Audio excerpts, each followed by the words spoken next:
এই ছোট্ট গ্রামে এক বাড়িতে থাকতো এক ছেলের দুই বউ।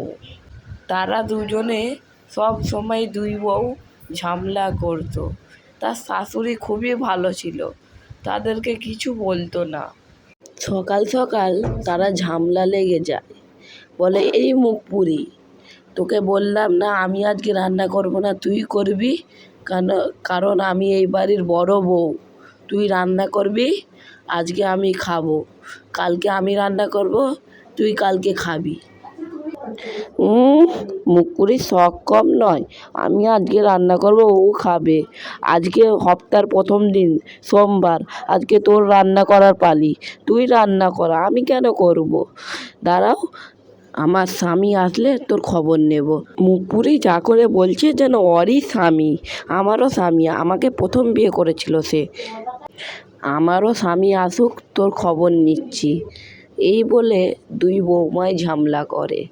ওই দিক থেকে শাশুড়ি ঝামেলার আওয়াজ শুনে এই দিকে আসে, বৌমাদেরকে এসে বলে, তোমাদের কি মান সম্মান ভরে কোনো জিনিস নেই নাকি গো?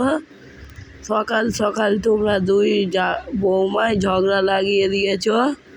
হ্যাঁ, পাড়ার লোক গ্রামের লোকরা কি বলবে সব? তোমাদের জন্যে যে আমার মাথা খারাপ হয়ে যাচ্ছে। আর ছোটো বৌমা, তুমিও দেখছি কদিন ধরে বড় বৌমার সাথে ভালোই ঝামেলা করছো। আজকের দিনটা না হলে রান্না করে নাও না, কালকে তো বলছে রান্না করবে। ঠিক আছে মা, আজকে আমি রান্না করছি, কালকে যেন ও রান্না করে, ওকে বলে দাও। ঠিক আছে, আজকে তুমি রান্না করে নাও, কালকে বড় বৌমা রান্না করবে।